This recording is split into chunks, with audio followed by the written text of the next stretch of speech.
It's time for AggroChat, the official podcast of the Tales of the Aggronaut blog and stalwart gaming community, where we talk about stuff and things, and the stuff about the things, and sometimes gaming.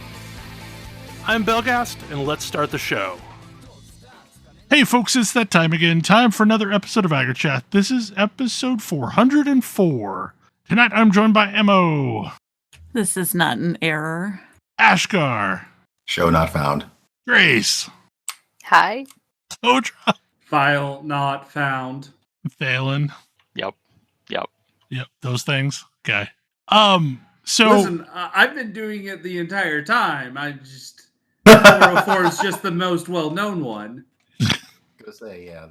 I would rather have a 404 than a 5. Thing. I would rather have a 404 than a 500 series. Just saying. Yeah. We'll get to those eventually, I think. Maybe. We'll see. So we're probably going to be without a Tam for a bit, because Tam is now in dad mode. Tiny human.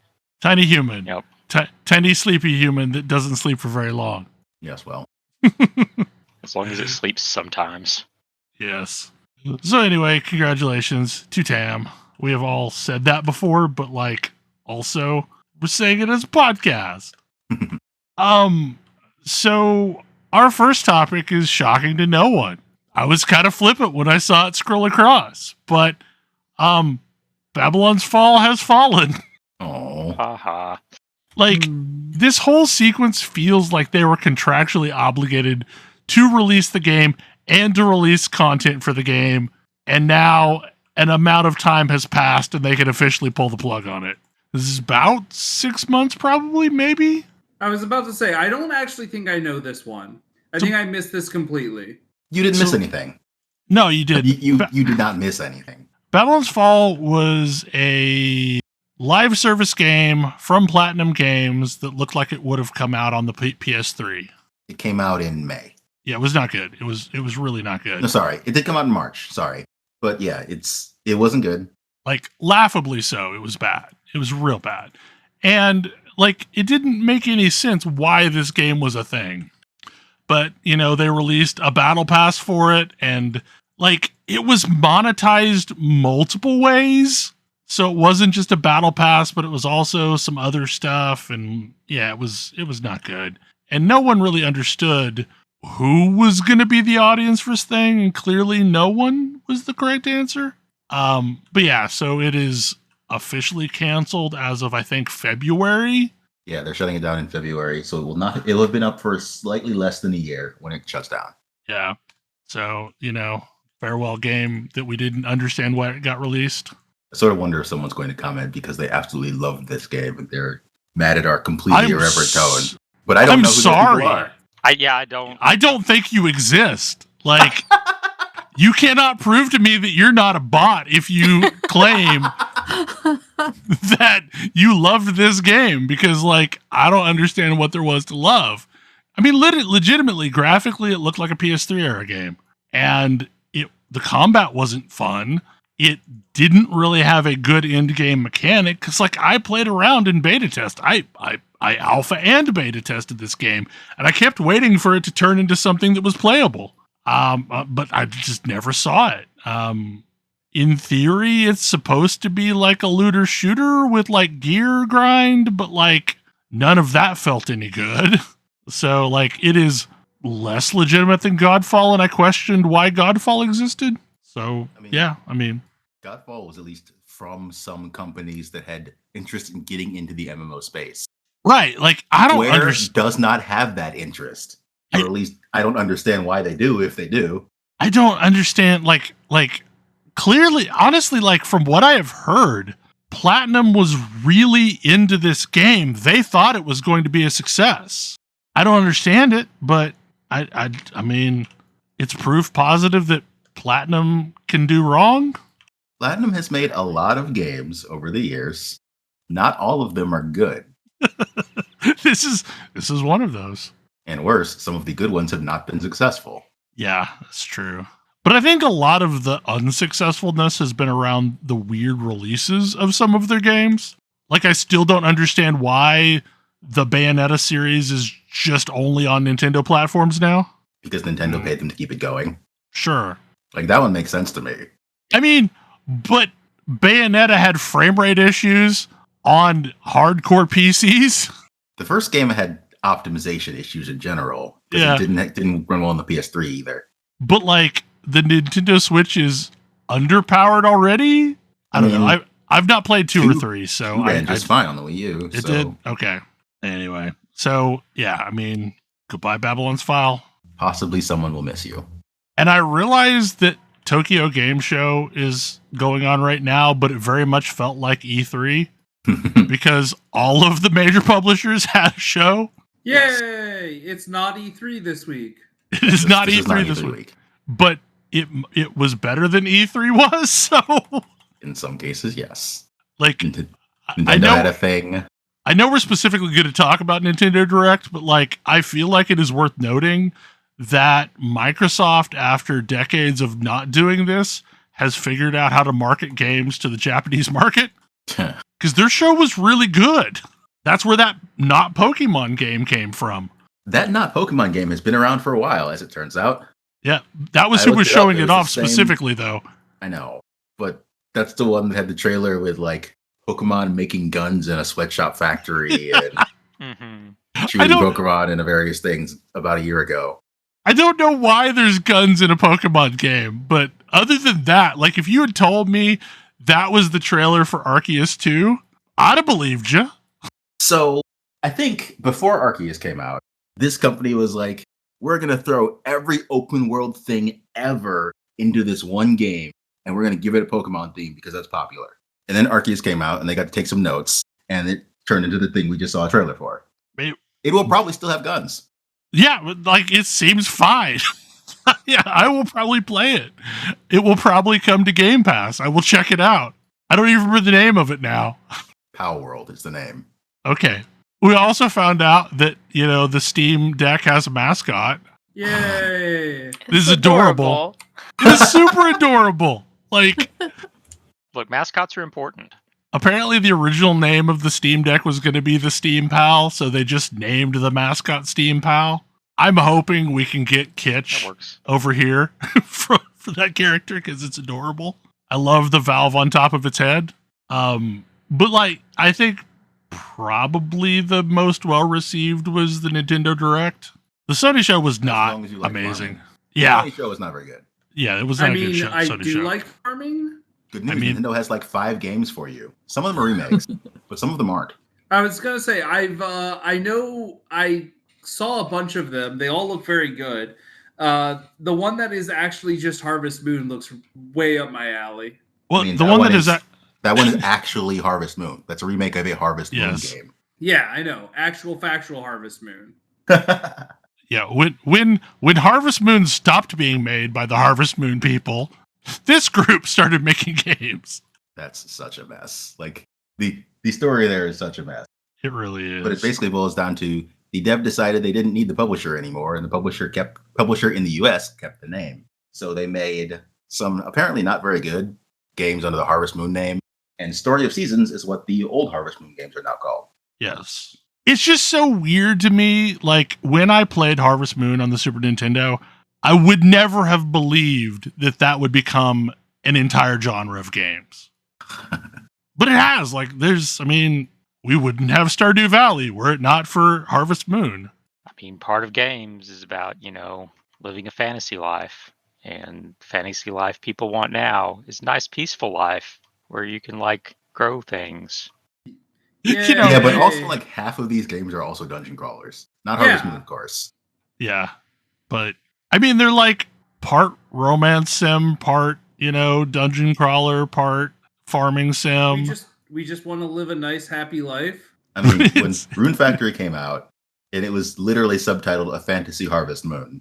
And that's one of those remakes is Rune Factory 3, I want to say. Yeah, it was 3. Yeah. Why'd they pick 3? Does anyone know this? Mm-hmm. Maybe it's real popular in Japan? I don't know. That's the one thing that you have to remember when watching TGS demos is we're not the target audience. So Nintendo does tailor their directs slightly to what region they're showing them in. I was about to say, you know what game I am the target audience for, though? Mario versus Rabbids. I'm so excited for that one. I have heard it's great. Yeah, so have you played the original at all? No. I was not that huge into XCOM, so okay, here's my pitch to you though. XCOM is the game of 95% means 95%, right? So what if you had a game where it was XCOM but there was no 95%? You had 0%, 50%, or 100%. That is to say 0%, 0%, and 100%. Hey, you can hit 50% shots, but baby, don't take those. And even if you do miss them, you're probably destroying some cover. It's true, you are. That's the thing with those. I have a feeling that Mario Rabbids isn't going to go quite as horribly wrong as your average XCOM game does. I mean, there are definitely some levels where it's like things go wrong in a rapid pace, but there's no persistence. Like everyone heals. It's not like you're like XCOM's problem is, oh, I just lost this character I put all of this, like I've been just relying on, and now my game is dead now because I don't have a way to progress. Yeah, That doesn't happen here. Like all of your characters heal. You never like have any permadeath. Team is just better the next round. Yeah. Well, depends. Maybe. They usually do them in like 2-round matches. So like if you took a bunch of damage in round 1, you might need to just restart. Or you might need to go look for a mushroom to heal up. But I'm really looking forward to them expanding on this. And it's also a really good introduction to the like tactical combat type of thing, because it's cute and it's easy to understand, and there's not quite as many like, oh yeah, 95% does mean sometimes you just whiff it every time you have an opportunity to fail. This is much more like, I know what I'm gonna do. I know how successful I'm gonna be. I can like know I am going to make this attack and the enemy is going to go down and I'm going to be safe for the next turn. So I really like that. And this looks like it adds a bunch of new characters, which is very exciting because new characters, all of the characters play very differently in this game. Trying to remember what all the big things were. I guess Breath of the Wild 2. Breath of the Wild 2. It's gonna... Breath of the Wild 2, maybe Skyward Sword works this time. Breath of the Wild 2. Skyward Sword remake. Skywarder Sword. I mean, I love Skyward Sword, but I also know that I have a unique taste when it comes to Zelda games. Again, people seem to like the Skyward Sword remake, where they didn't have to mess with the Wiimote. Sure. I mean, I have a feeling that I will play Breath of the Wild, too. I will probably pick it up and then do nothing with it until it becomes reasonably emulated, and then I can play it without weapon damage. I really hope they do something about that. I just, like, I cannot fully explain how much that ruins the experience for me. I mean, it makes every reward feel ephemeral. Yes, I hate that. I hate that so much. But, like, once I fixed that one thing, I loved Breath of the Wild. And even with that in there, I thought there was probably more good than not. It's just, it always felt like I was never getting to use the weapon that I want to use because I was afraid I would not have it when I really needed it. Yes. I don't think that was great design, and I hope they do something about it next time. Yep. Yeah, I do too. But like I read interviews with, Breath of the Wild team, and they were like, this is key to the game. Reviews of Breath of the Wild were drinking crazy juice. Well, no, I didn't mean reviews. I meant interviews with folks that built the game, and they're like, oh no, weapon durability was very key to the design of this game. Well, I mean, that's true because weapons are the only thing they have to reward you with, so they have to wear out. Yeah. There are some issues with Breath of the Wild's design. We've talked about some of them here before. Yeah. I like the game overall, but yeah. The Breath of the Wild is a game that is kind of deviates from the rest of it because it's not a Metroidvania. And I don't think that's an improvement. I don't think that's an improvement. Yeah. But like, it looks cool. It looked real pretty. I understand now why they didn't air the Nintendo Direct in the UK. Yes, well. The title of the game is Tears of the Kingdom. Yes, well. Real sad. No news on Metroid still. There will never be news on Metroid until it's out. I suspect the next time we're going to hear from it is when it's like 2 months away, something like that. Because I think they've learned their lesson about talking about that one too early. Right. Having done that twice now. Yeah, that's mostly what I watch Nintendo Directs for. Is like, am I gonna get Metroid news? Nope. Okay. No. If you should stop watching Nintendo Directs for that. It's not gonna happen. We got a trailer for Not Suikoden, and then unexpectedly we got a trailer for Suikoden. Like multiple Suikodens, isn't it? I mean, it's 1 and 2, so the very connected first 2 games. The next Fire Emblem starring Colgate-chan. Or Pepsi-chan or Aquafresh, whichever one you prefer. I think I like Pepsi-chan. Yeah. Pretty well, honestly. It looks pretty as well. Yeah, I'm looking forward to trying it. I'm just the aesthetic choice for the lead character is a little curious. It also appears that they are building this entire game off of nostalgia. It appears to be the theme of this game. And okay, it's Fire Emblem. It took until Awakening for Fire Emblem to be a thing in this country. Mm-hmm. How much nostalgia is there really? I don't think a lot. I mean, there's a lot of nostalgia for Smash Brothers, and that's always had Fire Emblem characters in it. That's fair.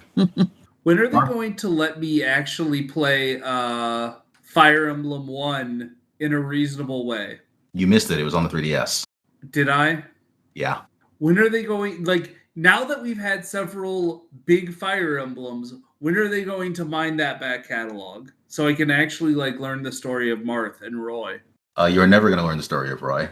But Marth's story they tell multiple times. So you might get that one eventually. Wait. Why am I not going to ever learn the story of Roy? Roy actually debuted in Smash Brothers. His game was a GBA game that released shortly after Smash Brothers. Hilarious. Yeah. Was it not very good? People seem to like it, but it didn't get translated. There's probably a ROM hack that translates it. Oh, almost certainly. Oh, I've looked for fan translations of the original Fire Emblem. They're not great. I wouldn't expect anyone to try that because Fire Emblem 1...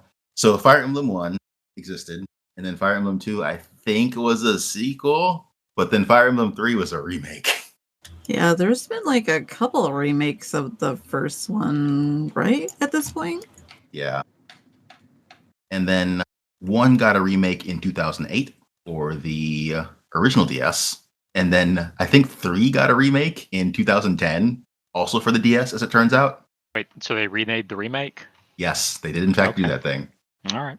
And I learned today, or not today, but this week, that you do not make fun of Last of Us and the fact that they've remade the game 3 times now. Well, yes, why not? Yes, I do, constantly. Because their fans are real serious about that game. Uh-huh, yep. Too serious. I found it funny, but no, they don't find it funny. I mean, I think that just makes it funnier. The game is released 3 times in a decade's time. And that they're so serious about it. Yeah, I made a joke that it's getting close to Skyrim.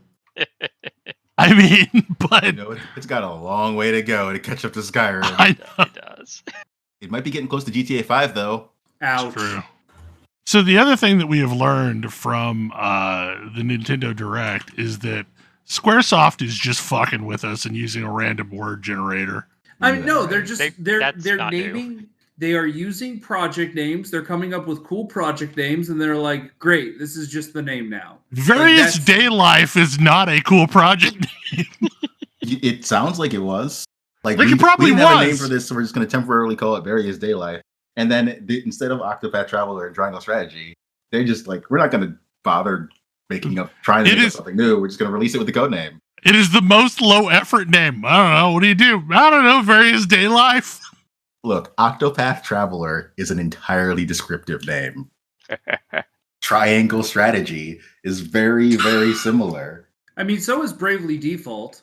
I can't hear the name Bravely Default without thinking of the Brave Sir Robin sketch from Monty Python. Bravely Default, my second favorite game about stealing turns from the future. I wish I was ever able to beat that game. Sadly, I mean- I chose the true ending. You know how it ends though, so you can just play the next one.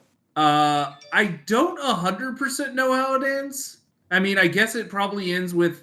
I guess I know who was actually the villain of the whole thing, but then it turns out if you do the true ending, they weren't actually the villain, I mean, if you or play they were a minion. you play Bravely Second, which is not Bravely Default 2, it starts with the true ending of Bravely Default. Oh, that's useful. Does it start with you dying for 60 hours? No. Because that's how I remember that going. I mean, that was a game that asked you to break it in half. And if you broke it in half only offensively, the end boss killed you. Yeah. You had to break it in half defensively as well. That is definitely true. That was a game where you needed the ability to not only be able to wipe a screen of enemies, but also make it so that enemies cannot do damage to you. Or you just like full heal constantly. But that doesn't even work because like there are just AoE one-shots in the final boss. What I have played of Bravely Default 2 was a much more reasonable game than Bravely Default 1. I mean, Bravely Bravely Default Default 1 is 1 mostly okay until you get near the end. Yeah, Bravely Default 1 is... Boy, this is a theme of I will games say I've Bravely played. Second teaches you that defenses are important way sooner because it has things like the Summoner boss fight very early. Very, very early. You need to figure out how to handle this. And there are a bunch of ways, but if a summon just goes through without you doing anything about it, it wipes your party, basically. I was going to say, Bravely Default 1 didn't really start causing me fits until right before I started time skipping. Which, honestly, when you start time skipping is also when you can start, ending the game. Yes. Or you can just keep time skipping. Time skip all the timelines. So, unrelated to Nintendo Direct, another thing that happened this week is we got the fourth part of Season 1 of Guild Wars 2. Our Nightmares is back. Ooh. This was the basis of the Nightmare Fractal, which is the only thing I've experienced of it so far. Yup. That's exciting. Yeah, this is the big like doing stuff with Kaz and Jory part of the whole story. So I am not like, when am I gonna meet Timey? Not until the very end, I think. Yeah, Timey just shows up out of nowhere when the Clockwork Marionette strikes and is like, "This thing is so cool, I need to see it." And then after you beat it up, she's like, "Okay, hey Bram, you're my guardian now. Deal with it." I mean, Okay, so- and it's fine because like you immediately like her better than Braum. Yeah. Well, you And feel also so Zosha. sorry. They do such a good job at making you feel sorry for Bram now. Right, do. right. Like, Like I wouldn't have immediately hated Bram if I had gotten, the beginning of Season 1. Yeah, like in Season 1, he's really trying, and people are jerks to him. And Yeah. Especially I was his going to say, mom. he's getting no Yeah. help. like Air and Ritlock are both just complete assholes to him. How many parts are there going to be in total? I 6 think probably? I No. think just 5. There are 5. Okay, so we're almost through Season Yeah. 1. Yep. The last one presumably. Well, we know that the last one is going to involve the Fall of Lion's Arch because they've said that that's going to be like a strike.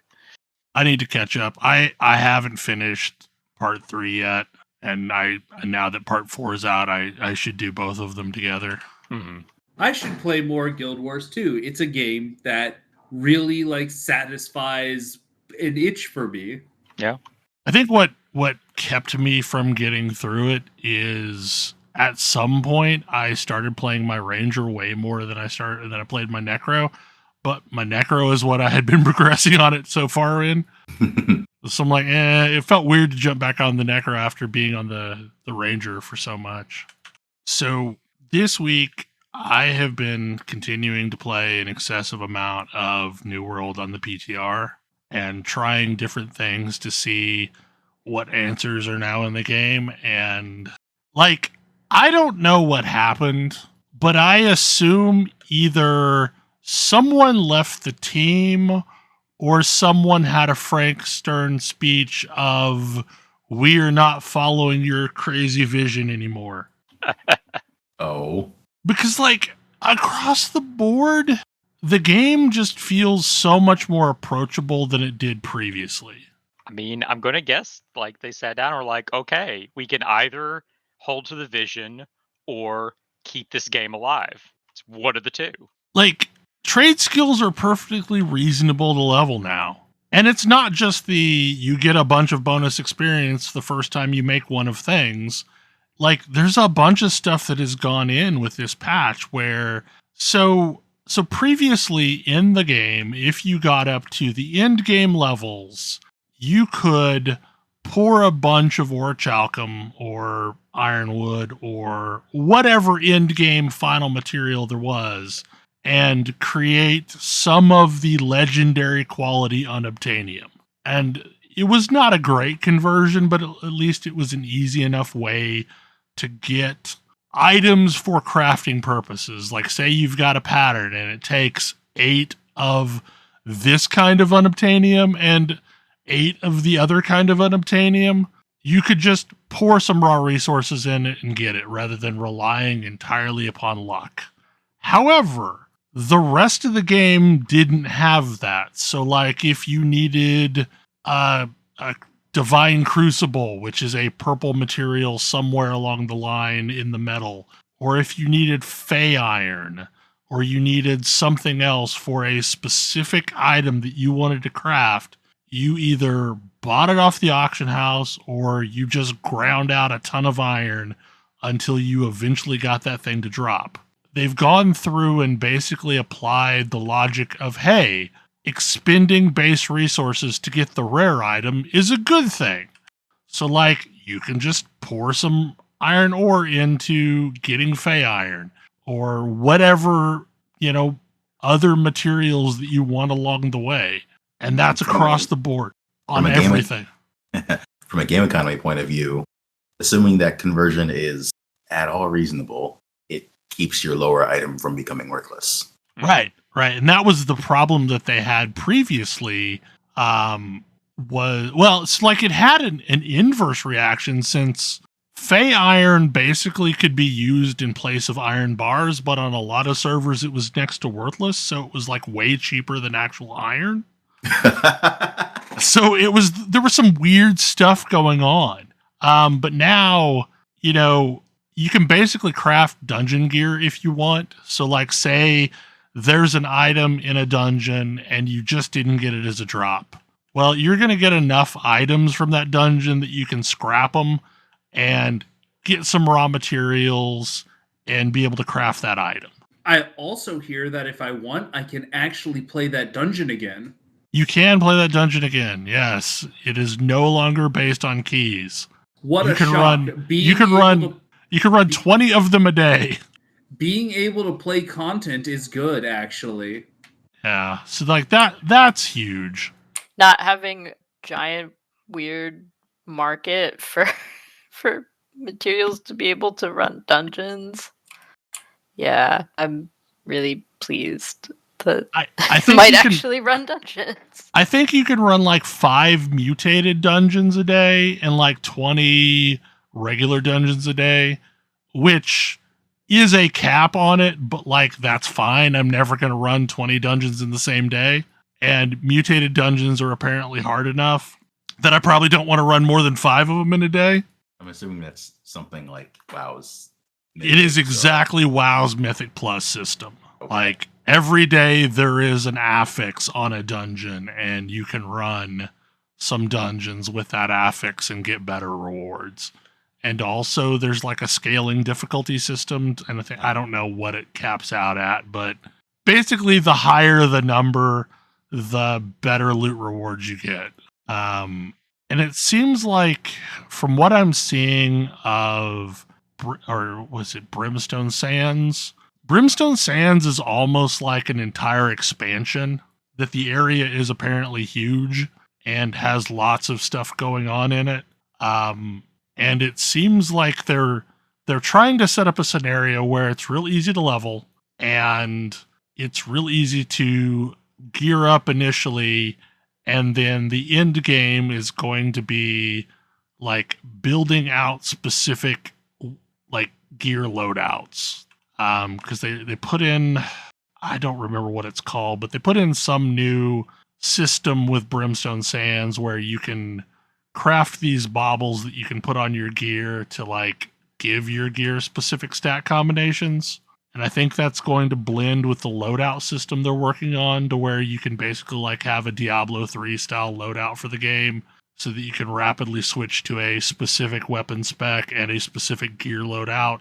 But I've not seen a lot of that. This is all exciting. Am I going to be able to play with my friends? So therein lies the problem. And this is my one remaining concern is like everything that I have seen is so good, but also like the design of the game is still based around a server population of, they've bumped it up from 1,500 to 2,500, but also like right now people are excited and back, and the server that I eventually got thrown on has 800 player queues that move real slow. So I think going back to this game, I probably want to start fresh somewhere else, and also maybe just pick whatever the lowest pop server is at any given time, be it East or West, and call that a good place to roll. Yeah. They're going to work on, they're supposedly creating fresh start servers where they won't let anybody transfer into them, but also I fully expect those will be overloaded because there will be a limited number of them. So I'm thinking, and like Elian has already said that he doesn't want to start over, and that's fine, but he could at least transfer into a server. So like pick a server that is low pop, and that's going to be our new home. Wasn't there something about a server sort of needing a base level of population to sustain things like crafting stations, so on and so forth? I think a lot of that is more forgiving than it used to be as well, because like nobody is actively paying for upkeep on the test server, but like all the craft stations are at level 5. That might just be because it's the test server. Yeah, I don't know. Like, but also on the live server, I've not seen a lower than tier 5 machine in a while. So I probably need to read up on that to see, did they just get more forgiving once a town gets fully upgraded?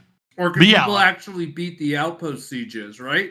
People can beat outpost sieges now and regularly do. Like, that was the thing, right? I mean, I guess that would stop them from getting downgraded. Right. Well, and like gear level is 625 now, but you only have to get 600 of that through the stupid expertise system, which is still there. Like, that's not great. But like once you hit 590, you can pour this currency that you get from dungeons into your gear to upgrade it further. I still like, I don't love the expertise system. I think it's bad. I think they should get rid of it.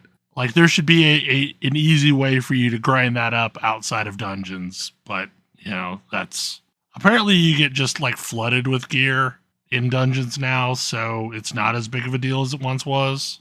And you can run back-to-back dungeons if you want, but crafted gear you make yourself is 600 when you spit it out. Like if it's specific patterns, but and like I've been casually crafting on the PTR, and I've already got most of my trade skills and harvests up to 75. Which is way better than it used to be, like just in a couple days play time. Yeah, like I am really excited for this. This game was my absolute favorite just chill out and do stuff game. Like I can just, if I want to just go and harvest a bunch of a bunch of ore, I can do that. Yeah, and like, it was fun to do doing that, and I can watch like some YouTube videos on the other screen and do it, and like I don't have to put I can choose what level of engagement I have with this game. I really want a game that lets me choose what level of engagement I want to have with it. I feel like I've been missing that lately. Well, the other thing that I've noticed is they seem to have somehow normalized experience gain. Like I am running around in Windsward, which like is another starter zone, but like I'm 35 and getting reasonable experience gains at 35 in a starter zone. So it appears like you don't have to follow some zone progression to keep getting experience. You're just going to get experience doing whatever the hell you want to. Which again makes you question, like, why are there levels if it's that easy? But yeah, it doesn't matter. You can apparently level entirely off of crafting if you really want to now. And it's not grind the town boards. Town boards aren't really good experience anymore. They're really good faction with a territory. So like if you want to grind up your faction with a specific territory, town boards are an amazing way of doing that. But like one of the things I realized the other day is a lot of the rules of the road at launch no longer apply now. So like back in the day, you wanted to be very strategic with where you placed your houses because teleportation costs were exorbitantly expensive. And also like your inn reset timer was like 6 hours or something crazy like that.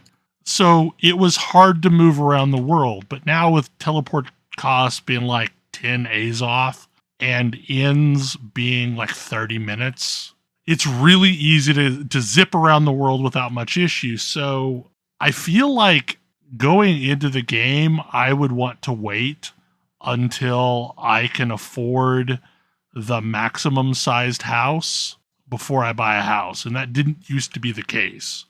Because like I felt like I needed a house for movement purposes before I could afford the biggest house. Do you still need a house for storage purposes? No, because like you can store shit in every town you've ever been to. So like that's not even a problem. Like, yeah, it's really nice to have one crafting hub that you have everything centralized in, but also like in the live game now, I have a town that I store all of my lumber in. I have a town that I store all my cloth in. And anytime I want to craft stuff, I just extract from that bank. And it doesn't cost anything anymore. Like you can just freely store stuff in any town. Nice. Which also expands the rest of the game. So like the hub and spoke feel of needing to put strategic houses around the map so that you could like teleport to them and have them as your crafting destination doesn't quite matter like it used to. And also you can just like buy the house that you think is pretty and it doesn't really matter because you're not going to harm yourself by not having the correct house in the correct town. And with the auction house system now being like cross server, it doesn't really matter that Everfall isn't as fortuitous as it once was to hold.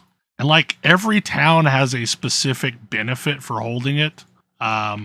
So it doesn't feel like, oops, I don't have Windsward and Everfall in my faction, I am screwed. And that absolutely was a thing. Like if your faction wasn't holding the correct towns, you're just, oops, my experience in this game is infinitely worse now. Yup, I remember that. So like Is it still like that where you get massive buffs if your faction holds a bunch of territory? you get some buffs, like there's one of the towns that if your faction holds it, you just don't have Azoth costs anymore for teleportation. But if Azoth costs are only like 10 Azoth, you're going to be permanent capped on Azoth anyway. So like that doesn't really matter. Like there's other weird bonuses that you get for holding different territories. I don't remember them all off the top of my head, but like none of them feel prohibitively bad if your faction doesn't have them. That's good. And also luck doesn't seem to matter anywhere near as much as it used to. So like you can just run around and harvest nodes and still get a reasonable drop rate of the rare items. I guess one of the things, do they do a better job of making it harder for a single faction to own everything? I don't. I think the original deterrent was that like you would end up having all your wars back to back to back, but it seems like there's a lot more push and shove with factions anymore, especially if servers have condensed. Because like the only people that are doing any of that are the PvPers, like, and over time, a large enough group of each faction's worth of PvPers seem to have stuck around. So, like, in general, like, there may be one group that has a large chunk, but it's more evenly spread out than it used to be. And it kind of ebbs and flows. Like, even watching on Valhalla, which is the server that Minda eventually turned into after like 2 or 3 joinings. Like, I've seen it being very purple centric. I've seen it being very yellow centric. I've seen it being pretty strong green. So it kind of goes back and forth. But none of the towns seem to be more beneficial to hold than the others. And that was always the problem with Everfall and Windsward, was those were the only 2 profitable towns to hold. But, you know, once the teleportation thing was solved, people seem to be more willing to spread out into the world because it's not punitive to do so. Anyway, it's like, I'm impressed with the state of the game, but also the server thing worries me. So I would say the best play is whenever they announce fresh start servers, whenever they announce the PTR is going live, look at whatever the lowest pop normal server is, and then that's probably the best bet. So far, it's looking like a server called Eden. Might be a good gamble, but I'm not sure. So, Kodra, you were talking about games that you wanted to have varied levels of engagement with. Uh-huh. And deciding that Path of Exile is not that game for you. No, it's not.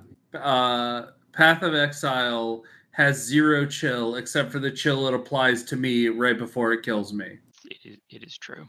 It's sad because, like, there are days that I have a grand old time in Path of Exile, and then there are days where it just punches me in the face the second I log in. I'm like, yeah, I think I'm done with this for the night. Well, Speaking of which, Bell, you lied to me. That What? boss was murder. Really? I died 3 times before I even got into the room with the boss because I zoned into a room of 5 billion minions that all like went super fast and murdered me before I could even react. I don't remember having any problem with that. Which one? The Overlord Guardian? I don't know. There's some map that I was like taken over by the Slaver Overlord. Enslaver. By the Enslaver. And so its Guardian was there, and its Guardian, like... I don't remember any difficulty with that thing. No. I don't know if I did that one in particular. Like, before I even got into the arena with the Guardian, I zoned into the room where the boss would normally be, and there were 2 portals just spewing out infinite mobs that fell on me as soon as I zoned in. Like, there was no... I mean, that was half the problem, was like... and then I died. And then everything was waiting right inside the door to murder me as soon as I zoned in again. I don't remember that at all. Like, he was just off by himself. It was like in a temple map, and it was just him, and I fought him and killed him, and life was fine. I mean, this thing was off by itself in a different little map after I went through a portal, and it made fire everywhere and shot projectiles at me that like took half my health if they hit. Maybe my brand was just cleaning stuff up fast enough that I didn't even notice. I don't know. I definitely had maps like that though, where I got into a room and, you know, there was a necromancer or something just summoning tons of crap, and it would murder me before I could actually get back to the boss. The Acton's Nightmare unique map is that way, where it's just an endless sea of undead that respawn infinitely until you get to the very end of it. And it was kind of miserable. And maybe you're a lot tankier than me. I thought I was reasonably tanky, but then this boss disabused me of that notion, so I don't know. Yeah, like, I went into that, like, expecting it would be a really tough fight, and then it's like, okay, that was just like a normal end boss. No, it seemed fine. Definitely not a normal end boss.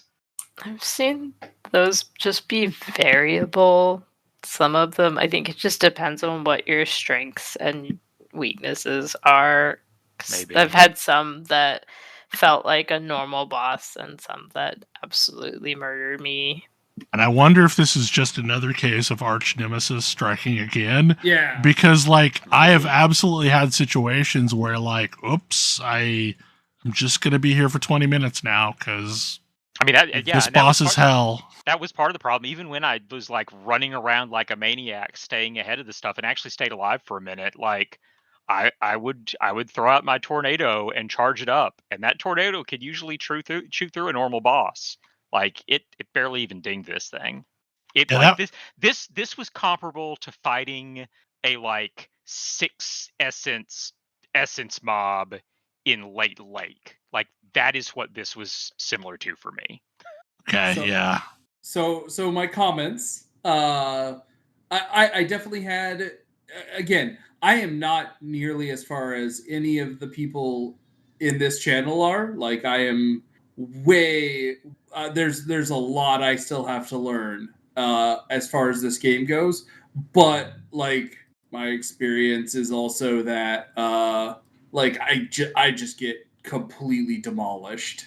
Like I go into an environment and I remember there was some arch nemesis mob that had the echoist affix, which means it attacks you twice. And apparently one attack was more than half my health. So if it was on the screen, it was a ranged attack and I just died. Yep. Like zero ability to react to it. And the other problem this game has is it doesn't tell you why you died. It does not. It does not have a combat log, and if you go look for if you Google about like is there a combat log, you will find people asking this question, and you Yep. will find fans of this game who are extremely angry that anybody would dare to even suggest that maybe there ought to be a combat Maybe log. there ought to be a And- combat log. And those people are terrible. And Yeah, wrong. maybe They are there ought to be wrong. a combat log.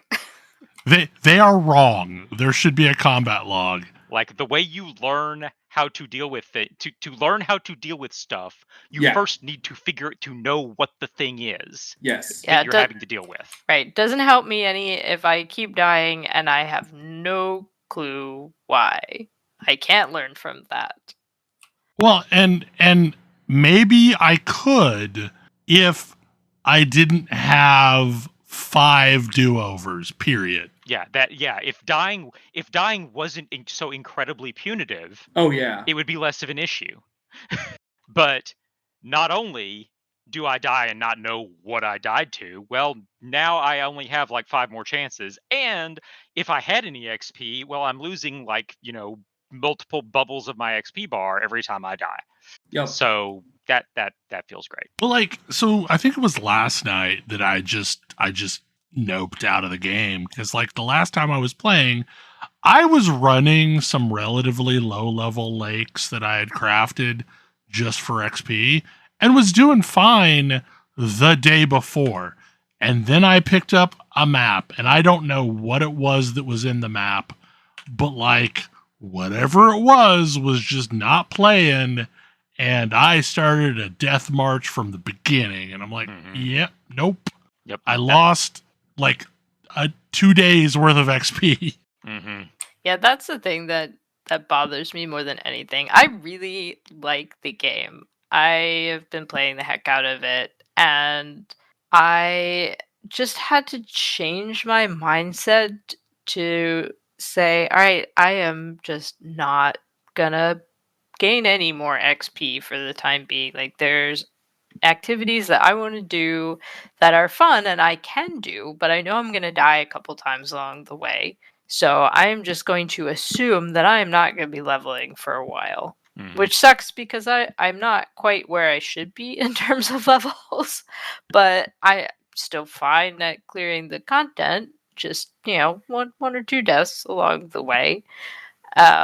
And at some point, I probably should go and do some things that are safe and boring and get some levels. But for the time being, I just have to write that off. It's just otherwise, I get really mad when I start getting XP and then it goes away. Yeah, like, and that's one thing. But I'm at this point where I'm like, I don't actually even know if my build's viable. Like, straight up don't know if I like picked a build that like it looks like it's barely been touched recently. Like I don't know how many people are playing it even. I wanted to because I really like the idea of like playing with mines. But at the same point, I don't know if it is viable for me to even be doing this build right now.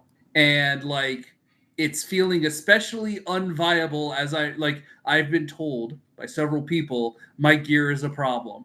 I don't know how to fix that. My gear is a problem. Great. I don't know like how do I figure out how to fix my gear being a problem? Mm-hmm.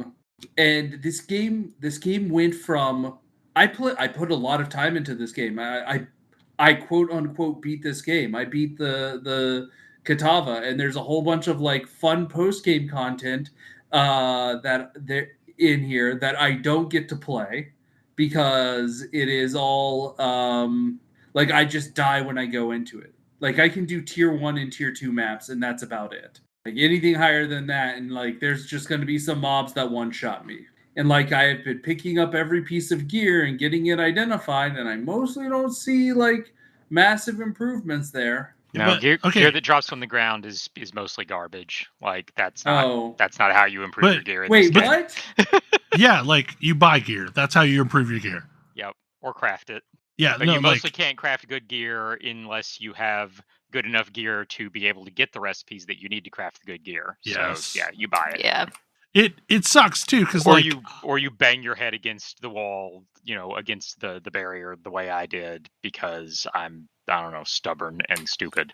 Yeah, I mean, I did that for a really long time. Eventually, I broke down and had Belle buy some stuff for me, because I didn't want to engage with the system. So I just gave him a bunch of currency and was like, "Please get these things," and it's made a difference. I don't think it has made a night and day difference. I mean, I still need to do some tweaking to actually get all of the pieces with the right, prefixes and suffixes and things Mhm. on them, but like it's an improvement, but it hasn't been enough to really make me go, oh, now everything is easy. No, it's still kind of painful.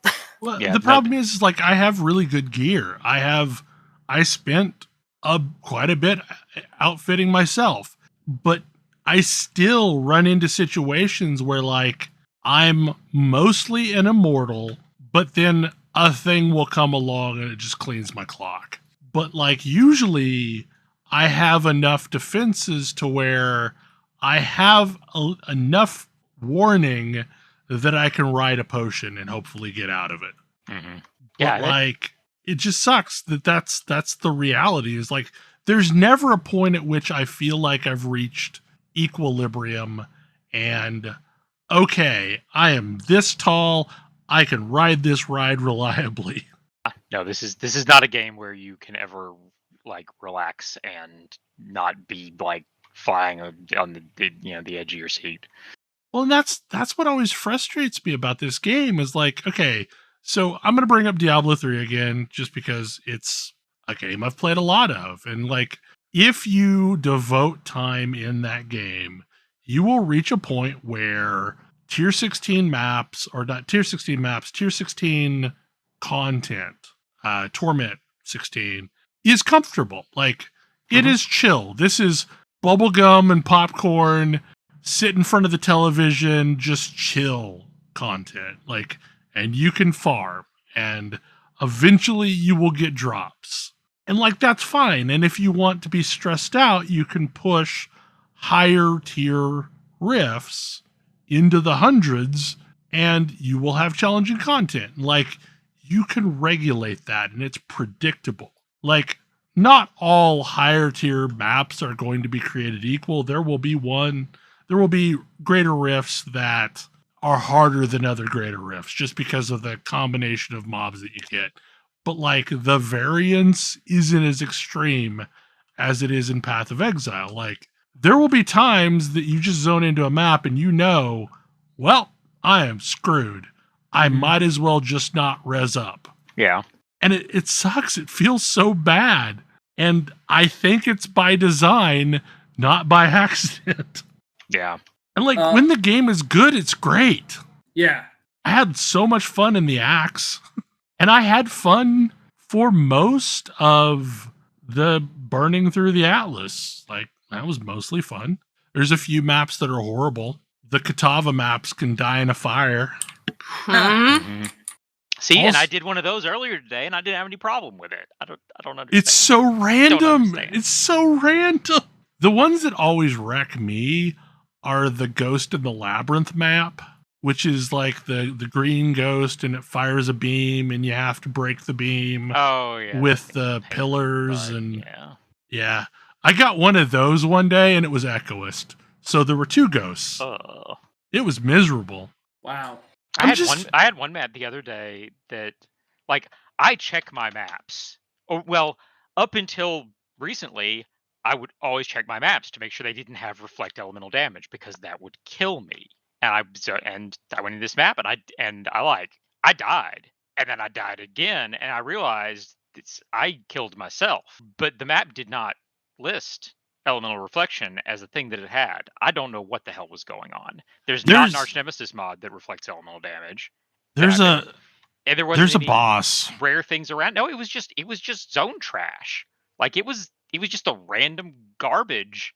Like, as soon as I got into the map, it was crazy. And then I realized that must be what was happening. I switched my Pantheon over to Yugal and went back in, and I was fine. And I'm just using, and I actually don't need Yugal anymore, because there is a not Searing, the other one, implicit, that is reduced reflected damage taken, and I got that one. So between that and Elemental Mastery, I don't have to worry about reflected elemental damage anymore, and I just keep that on all the time, because apparently that's a thing that can happen. There was a boss, I think it's the Port map, which is one of the later maps, and it basically looks like the Nurgle Great Unclean one. Mm-hmm. And it's like a Russian nesting doll, so like every time you kill it, a smaller version of it spawns. I kept killing and killing and killing that thing, and wondering when the hell it would stop. Like, it to the point, I got to the point where it's like, is there something else I need to do? I have killed this thing like 15 times.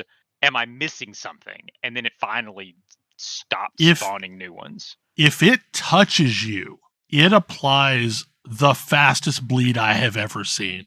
It is not corrupted blood, but it's something like that. And I finally had to break out and throw on steel skin so that I could basically stem the bleeding quick enough to eat a potion.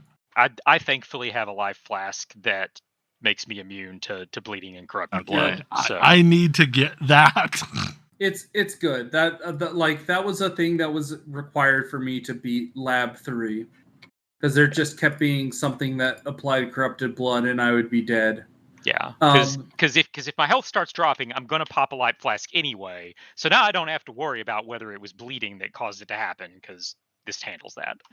Another thing the game has that makes me say it kind of lacks chill is the fact that, like, it is a multiplayer game that I mostly don't get to play multiplayer. I don't know what your experience is with this. Maybe you guys have. Multiplayer is miserable. It's badly set up for multiplayer. It makes me sad, because I desperately want to play it multiplayer. It's fun. Like, the act of playing together with other people is fun, except for the part where somebody dies and then everyone has one less portal. Yep. And also everything is harder in the map. Yep. Although that part at least is, like, fine. That's consistent with other games, though. Like, right. But it's a little bit more brutal. It's ramped up a bit compared to something like Diablo 3, but, like, fine. I'm used to that type of mechanic, but the fact that you also have reduced chances for everyone at that map is what makes it intensely frustrating. Well, and we've talked about it as well, that the loot thing is also miserable when you're playing with other players. Yeah, the loot it's is incomprehensible. Like, it apparently just rolls for each individual thing as it drops, and so, like, maybe a whole bunch of loot will drop, and it's all for the other player. Yep. And it'll just be streaks like that where like, whoops, everything that came out of that chest is flagged for the other player. And then here's an item that's flagged for both of us. Hope you're fast on the fingers. And it like that's the other thing that kind of frustrates me is like you're ramping the difficulty, but like it doesn't really feel like better loot drops with multiple players. No. No, I think more loot drops with multiple players, but not. It's just a sea of better. yellows that you don't care about. Yeah. Yep. Well, I think it's more loot than if a single player was running that same map, but not more loot than if each of those two players was each running their own separate map. Yes. It is not double the loot. And I mean, there is heist and it's fine with multiple players, and there's delve and it's fine with multiple players, but the problem is like you really need to progress maps. Like that's a thing that you probably need to do if you're going to stick around. And that is miserable trying to play it with multiple players. Well, and a lot of the materials you need for like late game, item modification, you get it from maps. Like, yes, because you need catalysts and you need blight oils and you need the searing Exarch and things. What are they? That you need Ichors. And that stuff that you get that from maps. Well, and there's a whole series of things that you do that would feel so much better if you could run them with friends, like all of the Maven crap and all of the Searing Exarch crap and all of the Eater of Dreams crap.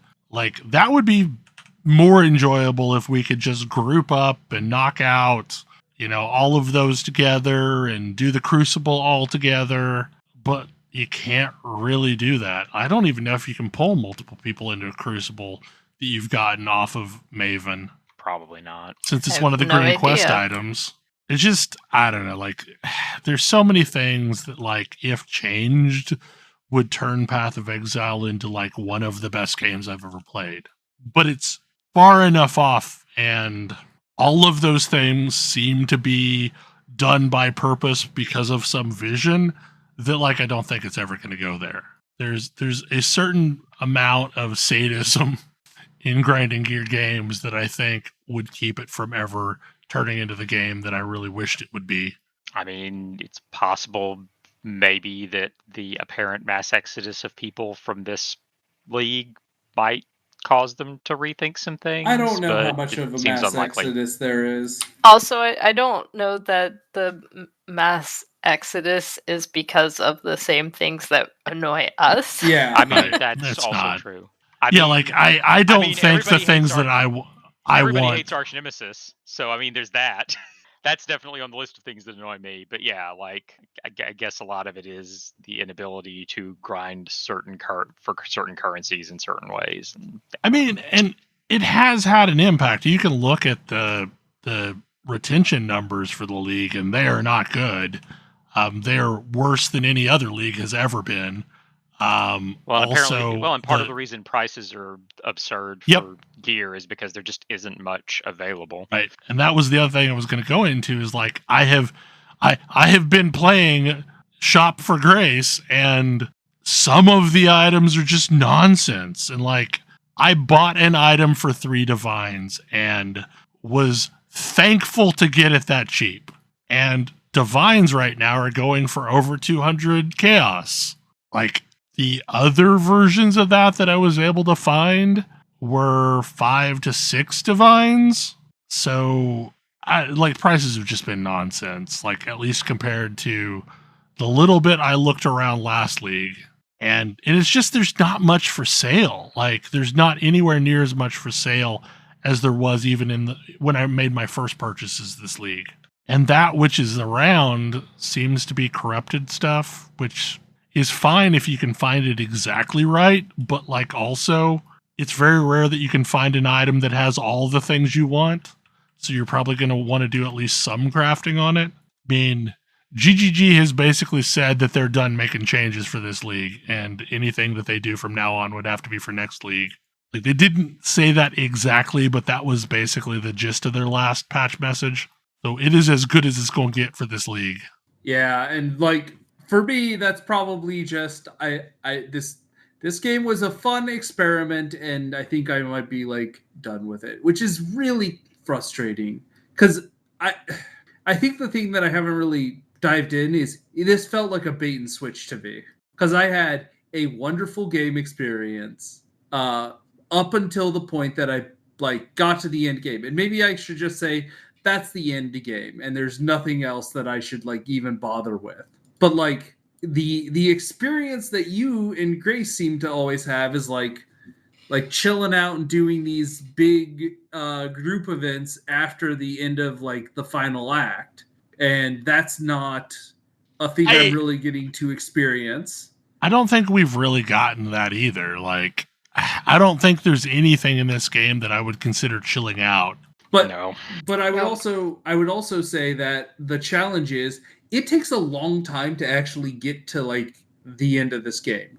Mm-hmm. Like Katava, getting to the second kill of Katava is not super fast, and it's a pretty big investment. Only to after that investment find out that you weren't playing properly. You had made all of the wrong decisions. Yeah, I mean, that's the other problem that we've talked about numerous times is that, like, there's a large investment for something that might not work out in the end.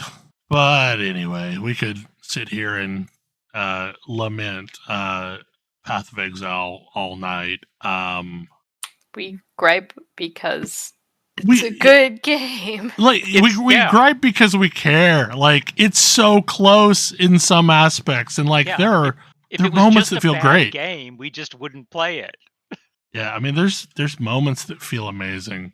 Like if you get the right map under the right conditions, this game feels great. Like it is super fun. Like it is representative of all the things I enjoyed about Diablo 3 when the right gears click into place. It's just too hard to set up those conditions, or it's too material intensive to set up those conditions. Like I am still gathering bindings, and I have yet to reroll my chest to try and get a 6 link, and I've got some 600 bindings saved up. But I know I probably need somewhere in the order of 1,000 bindings to really do it, and buying bindings in bulk seems like just a painful thing. You mean orbs of fusing? Yeah, orbs of fusing. Okay, yeah. Yeah, sorry. I think of those as bindings, but yeah, you're right, fusing. Yeah, because binding is make a thing of 4 link. I mean, because basically you just, I mean, if you're gonna do that, you just want to get 1,500 orbs of fusing and use the crafting bench. Like the last thing I want to do is save up 1,000 orbs of fusing and then use them all and still not have a 6 link. Yeah. I mean, I'm thankful I had a lot of chromatic orbs. Grace was able to fix one of my mistakes, but that was after, like, how many had you poured in of your own orbs? I mean, literally every single one I had ever found. Because I had so it was like using in the 300s or so, or? Yeah, I think that was right. I don't know. It was not pretty. Like, even the things in this game that are considered deterministic crafting are not deterministic crafting. Still a heavy random chance. Anyway, I'm not saying I'm done, but like I know I've tapered off my gameplay once I beat the Atlas boss. I'm really curious. When is New World gonna be out? I don't know. Soon-ish, I think. Like in the past they've rarely had stuff on the PTR more than a couple weeks. And I think we're going on 2 weeks on the PTR. So I would expect that patch will drop before too much longer. Because that's going to be, I think, pretty exciting for me. Yeah, I'm really looking forward to it. I think it's going to be a lot of fun. I'm looking forward to like actually running dungeons again. I'm looking for I have 200 crafters on my main, but like I'm fine walking away from that and start from scratch, because I think I will just feel better about the game in general if I give it a fresh set of eyes. And the new player experience is so much better. But that's probably going to be the next big thing I personally jump into. Yeah, I kind of am looking for that, a game that I can play and chill with. And that's not unfortunately, that's not this. And so know. I think I think my upcoming game I'll be able to play and chill is Monkey Island on Monday. I cannot wait. I pre-ordered it so I get horse armor. wow. No, the horse armor doesn't do anything except sit in your inventory. Yeah, I But it's know. horse armor. Yes, I understand this gag. At this point, we have gone over. Any final thoughts about anything? She-Hulk continues to be amazing. It is. It's so good. It's so good. I'm so excited for Owl House season 3. Next week we get Andor. That should be also kind of cool. We are truly living through a renaissance of, I don't know, sci-fi superhero television. Yeah. Now if only, Well, well, would get their shit together. Seems unlikely. Anyway, I want to live in a world where we get a Justice League International series. Yep. And honestly, DC television is mostly fine. Yeah, I know. Like, it's pretty Doom good. Patrol. Like, DC movies are not good. I mean, they're fine. Like, I can't lament them too much. Like, I enjoy watching them, but like, they're not the same level of good. DC movies range from to Yeah, exactly. That is the range. Anyway, well, hopefully you enjoyed the show, and we will see you again next week. Good night. Good night. Good night. Good night. See ya.